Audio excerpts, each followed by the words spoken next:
Hello बच्चों, मैं स्मिता बिजलोन स्वागत करती हूँ आपका आईसीटी वर्चुअल क्लासरूम में। आशा करती हूँ आप सभी स्वस्थ होंगे और अच्छे से अपनी पढ़ाई कर रहे होंगे। बच्चों, आज हम पढ़ने जा रहे हैं क्लास 12 की साइंस और क्लास 12 केमिस्ट्री में हमारा चैप्टर चल रहा था डीएनएफ ब्लॉक एलिमेंट्स। तो इसी को आज हम कंटिन्यू करेंगे। चलिए तो एक बार डिस्कस कर लेते हैं जो D and F block elements chapter है। यहाँ पर बच्चों हम डी ब्लॉक एलिमेंट्स को कम्प्लीटली पढ़ चुके हैं। डी ब्लॉक एलिमेंट यहाँ पर एक बड़ा पोर्शन डी ब्लॉक एलिमेंट का है, एफ ब्लॉक एलिमेंट का इतना बड़ा पोर्शन नहीं है। ठीक है, तो डी ब्लॉक एलिमेंट्स में हमने काफी सारी चीजें पढ़ी, काफी सारे पॉइंट्स के ऊपर बात की है, बहुत डिटेल में हमने डी ब्लॉक को पढ़ा है। तो वैसे ही हमें एफ ब्लॉक को भी पढ़ना है। ठीक है, एफ ब्लॉक को हमें उतना डिटेल में नहीं पढ़ना है जितना हमें डी ब्लॉक को पढ़ना है। एफ ब्लॉक में थोड़ा कॉमन चीजें हैं। ठीक है, वही हम डिस्कस करेंगे। कुछ केमिकल प्रॉपर्टीज, फिजिकल प्रॉपर्टीज के बारे में बात करेंगे। एफ ब्लॉक के जो लेंथेनॉइड है, एक्टेनॉइड है, इनके जो एलिमेंट्स है उनके बारे में बात करेंगे। उनके इलेक्ट्रॉनिक कॉन्फ़िगरेशन के बारे में बात करेंगे। कहाँ पर एक्सेप्शनल केसेस है, कौन कौन से केसेस एक्सेप्शनल हैं, क्यों एक्सेप्शनल केसेस हैं, और यहाँ पर एटॉमिक रेडियाई का क्या ऑर्डर है। ठीक है, इन टॉपिक्स के बारे में बात करेंगे। चलिए तो एक बार आप देख लीजिए कि एफ ब्लॉक एलिमेंट्स में हमने कौन कौन से टॉपिक्स को पढ़ लिया है। फिर डी एफ ब्लॉक को स्टार्ट करते हैं। चलिए देख लीजिए डी ब्लॉक में कौन कौन से टॉपिक्स हमने पढ़ लिए हैं।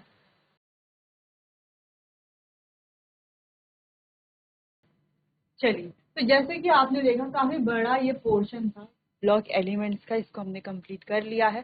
आपको भी समझ में आ गया होगा। आपने इसको कंटिन्यू रिवाइज भी करते रहना है ना। एक एक 2 दिन के गैप में आपको रिवाइज करते रहना है। और रिवाइज आप एक बार भी कर लो, उसके बाद आप क्वेश्चन आंसर जितने करोगे उतना ईजी आपके लिए रहेगा। ठीक है, उतना ईजिली आपको समझ में आएगा जितने आप क्वेश्चन आंसर करते रहोगे। चलिए तो एफ ब्लॉक की बात करते हैं। अच्छा, इनको एफ ब्लॉक क्यों कहा जाता है? क्योंकि यहाँ पर जो लास्ट इलेक्ट्रॉन है वो एंटर करता है n-2 एफ सबशेल में। ठीक है, ये इन्हें हम इनर एलिमेंट्स या इनर ट्रांजिशन एलिमेंट भी बोलते हैं। क्योंकि देखो ये हमारा आउटर है, ये इनर है, ये इनर मोस्ट है। तो ये क्या हो रहा है, सबसे अंदर वाले में है। ठीक है, इलेक्ट्रॉन्स। अच्छा, एफ ब्लॉक को हमने 2 पार्ट में डिवाइड किया है। इन्हीं 2 पार्ट्स को हमें पढ़ना है, लेंथेनॉइड और एक्टिनॉइड। ठीक है, लेंथेनॉइड 58 से 71। अच्छा, इसमें एक एल भी होता है लेंथेनम, जो 57 एटॉमिक नंबर जिसका होता है, तो वो हमारा डी ब्लॉक में आ जाता है। ठीक है, बाकी एक्टिनॉइड्स यहाँ पर है। चलिए तो ये कुछ इनके एटॉमिक नंबर हैं। तो जनरल कॉन्फ़िगरेशन क्या है इसके बारे में हमने बात कर ली थी कि जनरल इलेक्ट्रॉनिक कॉन्फ़िगरेशन क्या है। n-2 f 1 से लेके 14 इलेक्ट्रॉन, n-1 d 0 से लेके 1 इलेक्ट्रॉन, और ns। अच्छा, 0 से लेके 2 इलेक्ट्रॉन भी हो सकता है क्योंकि एफ ब्लॉक में जो एक्टिनॉइड्स है वहां पर एक में 2 इलेक्ट्रॉन होते हैं डी में। ठीक है, वरना सब में आपको डी में या तो 0 इलेक्ट्रॉन्स हैं या तो 1 इलेक्ट्रॉन है। ठीक है, जिसमें 1 इलेक्ट्रॉन है वो थोड़ा डिफरेंट केस बन जाता है। ठीक, बाकी नहीं तो सब में जो है 0 ही इलेक्ट्रॉन है। लेकिन सिर्फ एक ऐसा है एक्टिनॉइड्स में जिसमें डी में 2 इलेक्ट्रॉन है। ठीक है, तो वो भी आपको ध्यान रखना है जो यहाँ पर इंपॉर्टेंट पॉइंट, क्योंकि एफ ब्लॉक में ज्यादा कुछ है नहीं पढ़ने के लिए। ठीक है, तो आपको ये ध्यान रखना है जो छोटे छोटे पॉइंट्स यहाँ पर है। तो इस तरीके से हमने जो है लेंथेनॉइड्स है उनकी इलेक्ट्रॉनिक कॉन्फ़िगरेशन लिख दी थी। ठीक है, कि क्या क्या इनकी इलेक्ट्रॉनिक कॉन्फ़िगरेशन है। इसके अलावा यहाँ पर कुछ पॉइंट्स को हाईलाइट किया गया है। जहां पर, अच्छा हाईलाइट देखो किस किस पॉइंट को किया है। मेन अगर हम ग्रीन से हाईलाइट देखें तो जहां पर डी में 1 इलेक्ट्रॉन है उनको हमने हाईलाइट किया। क्यों किया है, अच्छा बताइए। क्योंकि वहां पर इलेक्ट्रॉनिक कॉन्फ़िगरेशन थोड़ा सा चेंज हो रही है। ठीक है, तो अगर आपसे इलेक्ट्रॉनिक कॉन्फ़िगरेशन लिखने के लिए कभी पूछा जाता है तो नॉर्मली बाकियों से कभी पूछा ही नहीं जाएगा। पूछा उसी से जाएगा ना जो थोड़ा इंपॉर्टेंट है, जिसमें थोड़ा ध्यान लगाना पड़ रहा है, जिसमें थोड़ी मेहनत करनी पड़ती है। ठीक है, तो इन्हीं केसेस में से आपसे क्वेश्चन पूछ सकता है इलेक्ट्रॉनिक कॉन्फ़िगरेशन से रिलेटेड। ठीक है, चलिए फिर हमारे एफ ब्लॉक के एलिमेंट्स आ गए। यहाँ पर एफ ब्लॉक के जो एक्टिनॉइड्स है उनके एलिमेंट्स। तो यहाँ पर ये वाला केस हमने देखा है, जो 90 वाला केस है बच्चों, ये थोड़ा सा डिफरेंट है क्योंकि डी में 2 इलेक्ट्रॉन। ठीक है, बाकी जो ग्रीन से किए हुए हैं हाईलाइट वो सारे इसकी तरह ही हैं। यहाँ पर डी में एक एक इलेक्ट्रॉन आपको देखने को मिलेगा। ठीक है, बाकी में तो डी में सब में 0 इलेक्ट्रॉन है। ठीक, चलिए क्लियर है इतनी बात। अच्छा, आपको इसको देख लेना है, एक बार आप देख लीजिए। चलिए नेक्स्ट टॉपिक जो कि सबसे इम्पोर्टेंट टॉपिक है, लेंथेनॉइड और एक्टिनॉइड कॉन्ट्रैक्शन। ठीक है। तो क्लास 11th में भी हमने पढ़ा है, डी ब्लॉक में भी हमने थोड़ा देखा कॉन्ट्रैक्शन के बारे में, ठीक है। और 11th में जब हम पी ब्लॉक पढ़ते हैं तो लेंथेनॉइड एक्टिनॉइड कॉन्ट्रैक्शन, कॉन्ट्रैक्शन तो हमने पढ़ा है, ठीक है। और 11th में ही हमने लेंथेनॉइड और एक्टिनॉइड कॉन्ट्रैक्शन के बारे में भी पढ़ा है, ठीक है। तो यहाँ पर भी हमने अपने लास्ट लेक्चर में इसको बहुत डिटेल में डिस्कस किया, ठीक है। तो एक बार इसको रिवाइज करते हैं, फिर आगे नेक्स्ट ऑक्सीडेशन स्टेट के बारे में पढ़ेंगे। इनकी ऑक्सीडेशन स्टेट क्या क्या होती है, क्या नेचर होता है, ऑक्सीडाइजिंग या रिड्यूसिंग, ठीक है। चलिए,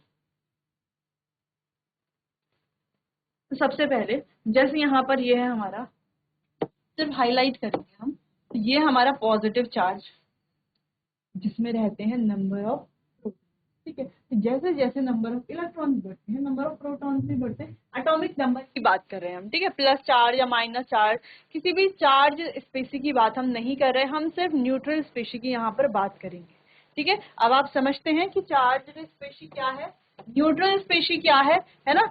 आपको पता है अगर हम Na+ की बात करते हैं और Na की बात करते हैं, Cl नेगेटिव की बात करते हैं या Cl की बात करते हैं, तो इनमें से आपको पता है कि Cl और Na दोनों ही कहते हैं न्यूट्रल स्पेसी है।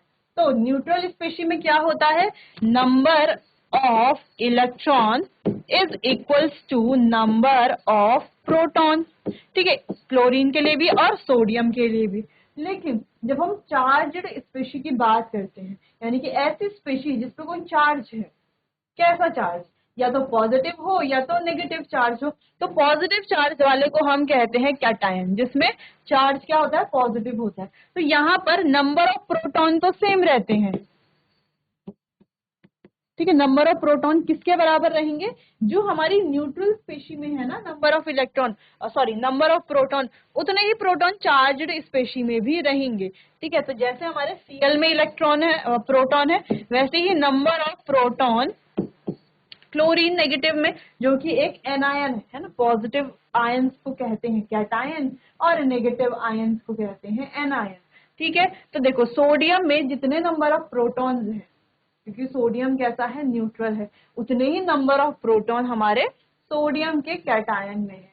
और जितने नंबर ऑफ प्रोटॉन्स हमारे क्लोरीन में है, उतने ही नंबर ऑफ प्रोटॉन्स हमारे क्लोरीन के एनायन में है, ठीक है। चलो इतना तो क्लियर है। लेकिन जब हम नंबर ऑफ इलेक्ट्रॉन्स की बात करते हैं, तो वो डिपेंड करता है, अगर पॉजिटिव चार्ज है तो नंबर ऑफ इलेक्ट्रॉन हम माइनस कर लेते हैं जितने पॉजिटिव चार्ज है। अगर एक पॉजिटिव चार्ज है तो एक इलेक्ट्रॉन माइनस कर लेंगे, दो पॉजिटिव चार्ज है तो दो इलेक्ट्रॉन माइनस कर लेंगे। नेगेटिव में जस्ट अपोजिट होता है, एक नेगेटिव है तो एक इलेक्ट्रॉन ऐड कर देंगे, दो नेगेटिव है तो दो इलेक्ट्रॉन ऐड कर देंगे, ठीक है। तो यहाँ पर दोनों में क्या हो रहा है कि यहाँ पर जो नंबर ऑफ इलेक्ट्रॉन है वो क्या है, कम है, किसके कंपैरिजन में, सोडियम के कंपैरिजन, यानी कि सोडियम के जो नंबर ऑफ इलेक्ट्रॉन, देखो मान लो, देखो सोडियम में 11 यहाँ पर इलेक्ट्रॉन है और 11 ही यहाँ पर प्रोटॉन है। लेकिन जब हम सोडियम पॉजिटिव की बात करते हैं बच्चों, नंबर्स की बात कर लेते हैं ना,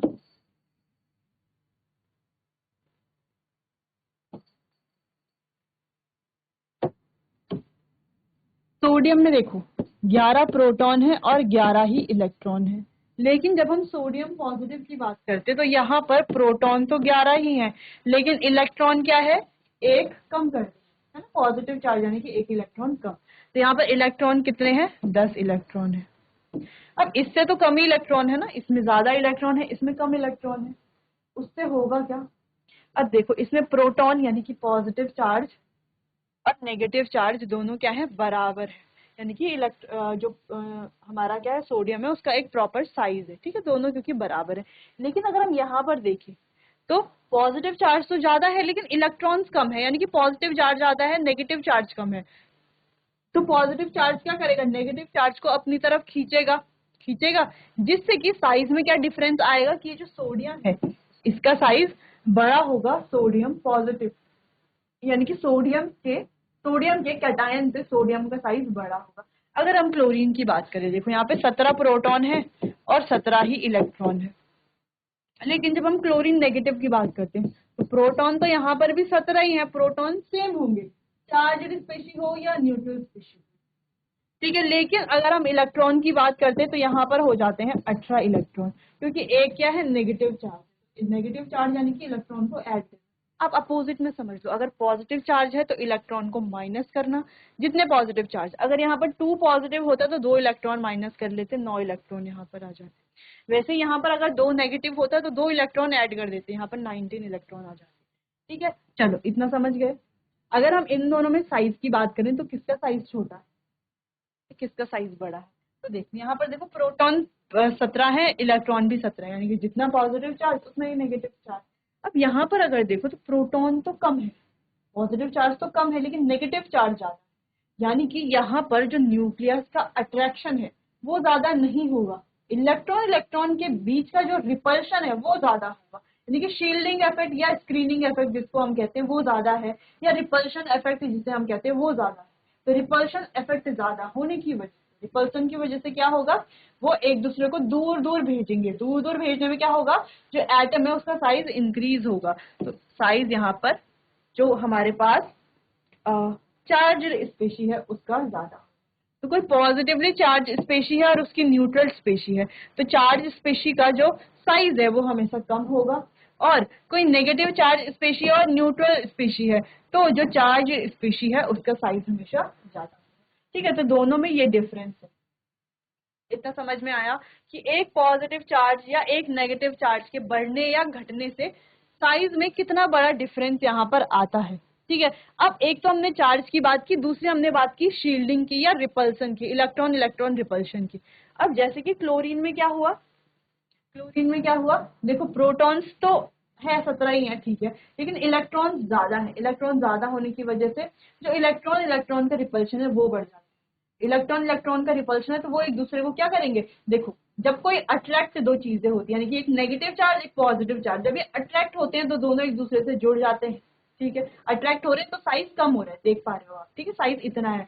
लेकिन अगर ये दोनों दोनों ही नेगेटिव चार्ज है तो दोनों आपस में क्या होते हैं, रिपेल होते हैं, एक दूसरे को दूर दूर टक्कर मारते हैं। ठीक है, तो रिपेल होने का मतलब क्या, ये क्या हो जाएंगे, एक दूसरे को दूर करेंगे, यानी कि साइज में क्या होगा, बढ़ोतरी होगी, साइज इंक्रीज होगा। इतना समझ में आया? तो यहाँ पर भी सेम है, इलेक्ट्रॉन के बढ़ने से, इलेक्ट्रॉन की संख्या बढ़ने से जो पॉजिटिव चार्ज है वो तो बढ़ा नहीं, उसमें तो कोई डिफरेंस आया नहीं, तो इलेक्ट्रॉन के बढ़ने से साइज यहाँ पर क्या हो जाता है, ज्यादा हो जाता है इस चार्ज्ड स्पेशी का। ठीक है, क्लियर है इतनी बात? चलो अब इसको हमें रिलेट करना है इससे, शील्डिंग वाले से। कैसे रिलेट करेंगे? चलो इतना तो क्लियर है ना, इतना बस हमें समझ में आना चाहिए, इतना हमें पता होना चाहिए। अगर इतना हमें पता है तो यानी कि हमें जेड इफेक्टिव के बारे में पता है, रिपल्शन के बारे में पता है, इलेक्ट्रॉन इलेक्ट्रॉन रिपल्शन के बारे में पता है, या बच्चों हमें स्क्रीनिंग इफेक्ट या शील्डिंग इफेक्ट के बारे में भी पता है। अगर हमें ये सारी चीजें पता है तो, जो हमने अभी डिस्कस की। और जब एटॉमिक रेडियाई, एटॉमिक साइज की बात करते हैं तो ये सारे टॉपिक्स हमें पता होना चाहिए, जैसे कि जेड इफेक्टिव क्या है, शील्डिंग इफेक्ट क्या है। ठीक है, चलिए अब बात करते हैं, जैसे प्रोटॉन है, इस प्रोटॉन का पॉजिटिव यहाँ पर क्या है, पॉजिटिव चार्ज है। तो जैसे जैसे हम एफ, पहले देखो एस में इलेक्ट्रॉन भरे, फिर हमने डी में इलेक्ट्रॉन भरे, अब जैसे जैसे हम एफ में इलेक्ट्रॉन भरते हैं, ठीक है, एफ में इलेक्ट्रॉन भरते हैं तो यहाँ भी नंबर ऑफ प्रोटॉन्स भी बढ़ेंगे, तो जितने इलेक्ट्रॉन्स होंगे उतने ही प्रोटॉन्स होंगे, है ना, जितना हम कह सकते हैं नेगेटिव चार्ज है उतना ही पॉजिटिव चार्ज है। लेकिन फिर भी हम क्यों कह रहे हैं कि साइज डिक्रीज होगा, यहाँ पर साइज डिक्रीज हो रहा है, क्यों हो रहा है? क्योंकि देखो होता क्या है कि जो एफ के जो इलेक्ट्रॉन्स हैं ये वाले, ठीक है, ये शो करते हैं वेरी पुअर शील्डिंग। ठीक है, ये बाहर वाले इलेक्ट्रॉन को शील्ड नहीं करता। शील्ड करने का मतलब है कि ये इसका जो यहाँ यहाँ जाएगा ना अट्रैक्शन का फोर्स, ये इसको नहीं रोकते, इसके अट्रैक्शन को, फोर्स को नहीं रोकते, जिससे कि इलेक्ट्रॉन इलेक्ट्रॉन का जो रिपल्शन है वो भी नहीं होता। देखो अगर ये एफ वाला जो यहाँ पर है, ठीक है, ये स्क्रीन की तरह एक्ट करता तो जेड से आ रहा जो पॉजिटिव चार्ज है उसको यहाँ जाने से भी रोकता, डी में जाने से रोकता, एफ में जाने से रोकता। ठीक है, तो अगर ये इनको वहां जाने से रोकता तो बाकी यहाँ इसके इलेक्ट्रॉन और इसके इलेक्ट्रॉन, इसके इलेक्ट्रॉन और इसके इलेक्ट्रॉन आपस में क्या करते हैं, इलेक्ट्रॉन इलेक्ट्रॉन रिपल्शन शो करते। ठीक है, जब इलेक्ट्रॉन इलेक्ट्रॉन रिपल्शन ये शो करते और जेड इफेक्टिव यहाँ पर है नहीं इतना स्ट्रॉन्ग, तो इलेक्ट्रॉन इलेक्ट्रॉन रिपल्शन अगर ये शो करते तो इनका साइज क्या होता है, इलेक्ट्रॉन इलेक्ट्रॉन रिपल्शन से क्या होता है, रिपल्शन यानी कि दूर जाना, तो साइज में क्या होती है, इंक्रीज होता है साइज। ठीक है। तो अगर ये एक शील्डिंग की तरह एक्ट करता, एक शील्ड की तरह एक्ट करता, तो जेड इफेक्टिव ज्यादा नहीं होता, ज्यादा नहीं होता तो इलेक्ट्रॉन इलेक्ट्रॉन का रिपल्शन अच्छा होता, यानी कि स्क्रीनिंग इफेक्टिव, जो स्क्रीनिंग इफेक्ट है या शील्डिंग इफेक्ट है वो अच्छी होती। तो शील्डिंग इफेक्ट अच्छे होने की वजह से साइज में यहाँ पर साइज इंक्रीज होता, लेकिन ये कुछ होता ही नहीं है। होता क्या है, ये जो एफ वाला है ये बहुत पुअर शील्डर है ना, इसकी जो शील्डिंग इफेक्ट है वो बहुत ज्यादा पुअर है, बहुत कमजोर है, ठीक है। शील्डिंग की अगर हम बात करें उसमें, ठीक है, तो ये इलेक्ट्रॉन को शील्ड नहीं कर पाता, जिस वजह से ये जो प्रोटॉन्स है इनका पॉजिटिव चार्ज स्ट्रांग होता है इसके कंपैरिजन में। तो ये पॉजिटिव चार्ज इन बाहर वाले इलेक्ट्रॉन को अपनी तरफ अट्रैक्ट करता है, जैसे कि Na पॉजिटिव में हो रहा था, ठीक है। पॉजिटिव चार्ज ज्यादा है, इलेक्ट्रॉन्स को अपनी तरफ अट्रैक्ट करेगा, अट्रैक्ट करेगा तो साइज क्या होगा, डिक्रीज होगा। तो हम कह सकते हैं कि एफ ब्लॉक एलिमेंट्स में, लैंथेनॉइड्स में या एक्टिनॉइड्स में, जब हम लेफ्ट टू राइट जाते हैं तो साइज क्या होता है, डिक्रीज होता है, कम होता है। क्यों कम होता है, जेड इफेक्टिव के बढ़ने की वजह से। क्या, हाँ, जेड इफेक्टिव के बढ़ने की वजह से तो होता है। इसके अलावा एफ की पुअर शील्डिंग की वजह से, ठीक है, क्योंकि एफ के जो इलेक्ट्रॉन है वो पुअर शील्डिंग शो करते हैं, इस वजह से भी ये क्या होता है, यहाँ पर साइज में इंक्रीज होता है। क्लियर है इतनी बात? चलिए, इतना अब आपको नोट कर लेना है, फिर आगे बढ़ते हैं।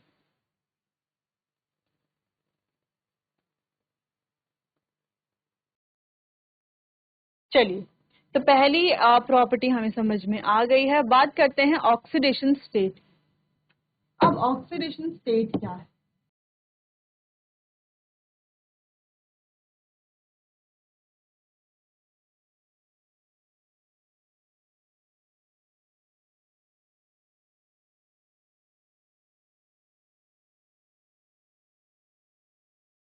ऑक्सीडेशन स्टेट की बात, तो जो लैंथेनॉइड्स हैं,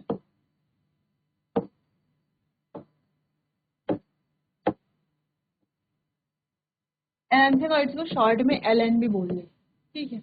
लैंथेनॉइड्स और एक्टिनॉइड्स,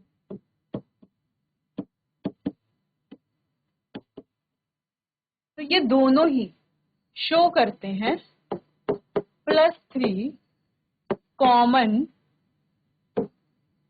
ऑक्सीडेशन। तो +3 क्या है, इनकी कॉमन ऑक्सीडेशन स्टेट है। तो क्या शो करते हैं, +3 कॉमन ऑक्सीडेशन स्टेट, ठीक है। तो अगर हम सिंपली एलएन की बात करते हैं, अगर हम सिंपली एलएन की बात करते हैं तो ये शो करते हैं एलएन। अगर हम सिंपली एलएन की बात करते हैं तो दे शो +3, ठीक है, ऑक्सीडेशन स्टेट। ओएस लिखा है शॉर्ट फॉर्म ऑक्सीडेशन, ठीक है। लेकिन कुछ कुछ ऐसे हैं जो +2 भी शो करते हैं, +4 भी शो करते हैं। देख लेते हैं कौन कौन है, कुछ एग्जाम्पल लिख लेते हैं। तो कुछ ऐसे हैं जो +2 शो करते हैं, जैसे इसके अलावा, इसके अलावा, और कुछ ऐसे हैं जो +3 भी शो करते हैं। वो कौन कौन से हैं, वो ही हैं, सॉरी, +4 +3 तो सबकी कॉमन ऑक्सीडेशन स्टेट है। कुछ शो करते हैं प्लस,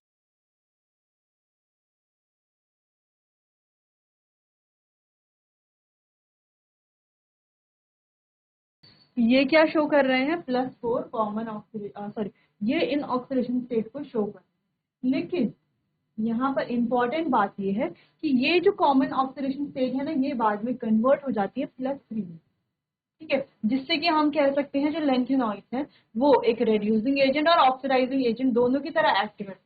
कैसे, चले पहले इतना नोट कीजिए फिर बात करते हैं।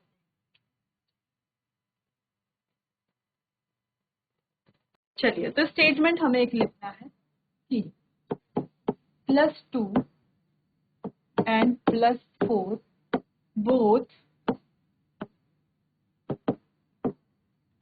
oxidation state have tendency to convert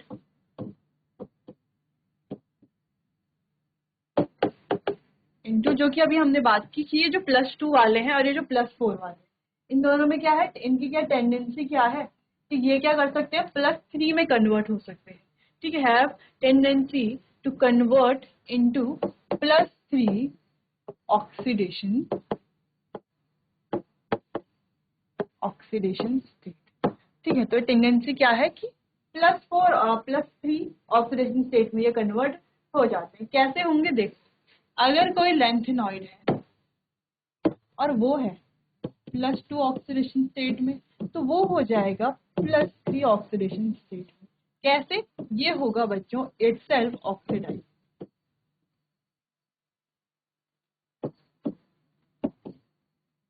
अपने आप ही क्या हो जाता है, ये ऑक्सीडाइज। जब ये अपने आप ऑक्सीडाइज हो जाता है तो हम कह सकते हैं Ln यानी कि lanthanoid in +2 oxidation state act as reducing agent. अपने आप ऑक्सीडाइज हो रहा है तो किसकी तरह एक्ट करेगा, एक रिड्यूसिंग एजेंट की तरह एक्ट करेगा, रिड्यूसिंग एजेंट। वहीं अगर हम +4 ऑक्सीडेशन स्टेट वालों की बात करें तो जो +4 ऑक्सीडेशन स्टेट है वो भी क्या हो जाएगा, +3 में चेंज हो जाएगा। कैसे, ये क्या हो रहा है, इट सेल्फ रिड्यूस हो रहा है, यानी कि अपने आप ही रिड्यूस हो रहा है, अपने आप क्या हो रहा है, रिड्यूस। अपने आप जब रिड्यूस हो रहा है तो हम क्या कह सकते हैं, Ln in +4 oxidation state act as oxidising agent.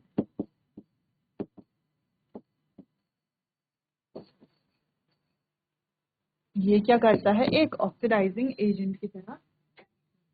इतनी बात हमें समझ में आ गई कि ये रिड्यूसिंग एजेंट और ऑक्सीडाइजिंग एजेंट दोनों की तरह एक्ट करता है। कब कब एक्ट करता है ये भी देख लिया।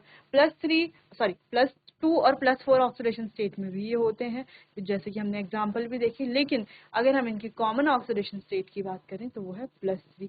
और ये जो +2 है, +4 है, ये भी बाद में देखें अगर हम तो +3 में ही कन्वर्ट हो रही है, ठीक है, +3 में ही चेंज हो जा रही है, ठीक है। इसीलिए हम कह रहे हैं कि ये रिड्यूसिंग एजेंट और ऑक्सीडाइजिंग एजेंट दोनों की तरह एक्ट कर रही है। तो कभी भी अगर आपसे पूछा जाए इनकी ऑक्सीडेशन स्टेट क्या है तो +3 इनकी ऑक्सीडेशन स्टेट है। और क्या क्या ये शो कर सकते हैं, +2 +4 भी शो करते हैं, ठीक है। लेकिन बाद में वो कन्वर्ट हो ही जाती हैं +3 में, ठीक है। इतना आपको ध्यान रखना है। चलिए नोट कर लीजिए इतना, फिर बात करते हैं आगे।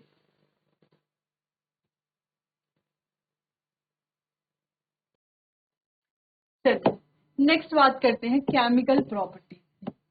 ये लास्ट टॉपिक है हमारा, केमिकल प्रॉपर्टी।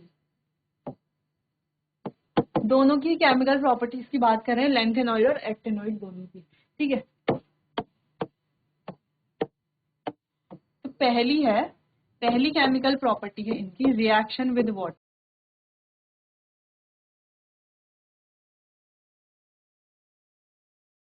तो वाटर के साथ ये कैसे रिएक्ट करते हैं, लेकिन ये जो रिएक्शन है वो हमें लिखनी है। तो सबसे पहले हमें पता होना चाहिए कि they do not react with cold water. ये कोल्ड वाटर के साथ बिल्कुल भी रिएक्ट नहीं करते, but react with hot water. और हॉट वाटर के साथ ही ये रिएक्ट करते हैं। क्या फॉर्म करते हैं रिएक्ट करके, अभी हम देखेंगे, ठीक है। तो ये कोई लेंथेनॉइड हमने लिया, साथ में लिया H2O, ये बनाता है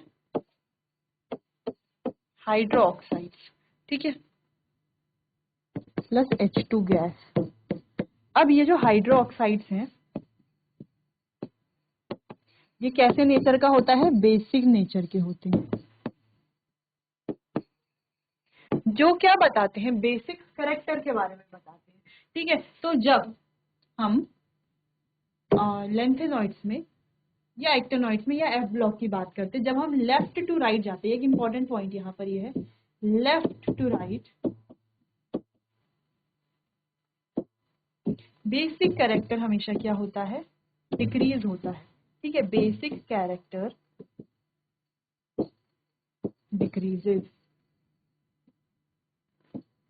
अच्छा बेसिक कैरेक्टर का क्या लेना देना, बेसिक कैरेक्टर क्यों डिक्रीज हो रहा है, क्योंकि जब हम आगे लेफ्ट से राइट की तरफ जाते हैं तो साइज में भी क्या हो रहा है, डिक्रीज हो रहा है, जिसकी वजह से बेसिक कैरेक्टर जो है वो भी डिक्रीज होता है। तो रिएक्शन आपको नोट कर लेनी है कि जब ये वाटर के साथ रिएक्शन करेगा तो हाइड्रो ऑक्साइड बनाएगा जो कि बेसिक नेचर का होगा।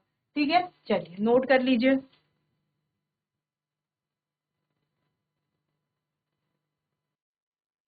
नेक्स्ट है हमारा रिएक्शन विद O2। जब O2 के साथ ये रिएक्शन करेंगे, इजी रिएक्शन है, तो क्या बनाएगा Na(O3) रिएक्शन अब आप खुद बैलेंस कर सकते हैं, तो खुद से ही आपको बैलेंस करिए। तो बनाता है ये एक बेसिक ऑक्साइड। तो यहाँ पर हमारा चैप्टर होता है कंप्लीट। तो बच्चों हमारा DN F ब्लॉक एलिमेंट्स पूरा हो चुका है, इसको हमने अच्छे से कंप्लीट कर लिया है। जहाँ पर D ब्लॉक एलिमेंट्स में हमने सारे टॉपिक्स को डिस्कस कर लिया था कि D ब्लॉक एलिमेंट्स कौन कौन से हैं, सीरीज क्या है, जनरल फिजिकल और केमिकल प्रॉपर्टीज क्या है, फिर मेन हमने इसकी फिजिकल प्रॉपर्टीज केमिकल प्रॉपर्टीज के बारे में बात किया था। यहाँ पर जो इंपॉर्टेंट कंपाउंड्स हैं वो कौन कौन से हैं, कैसे इंपॉर्टेंट कंपाउंड को प्रिपेयर करते हैं, क्या उनके फिजिकल केमिकल प्रॉपर्टीज होती है, इसके बारे में हमने डिस्कस किया था। फिर हम पढ़ रहे थे एफ ब्लॉक एलिमेंट के बारे में कि एफ ब्लॉक एलिमेंट कौन कौन से हैं, क्या है इनकी इलेक्ट्रॉनिक कॉन्फ़िगरेशन, क्या है, क्या क्या क्या इनकी जो है फिजिकल प्रॉपर्टीज हैं, क्या क्या केमिकल प्रॉपर्टीज हैं, क्या क्या केमिकल रिएक्शन है, ये हमने यहाँ पर देख ली है। ठीक, चलिए तो अब होता है हमारा चैप्टर कंप्लीट। बाकी मिलते हैं अपने आने वाले अगले सेशन में, तब तक के लिए आपका बहुत बहुत धन्यवाद।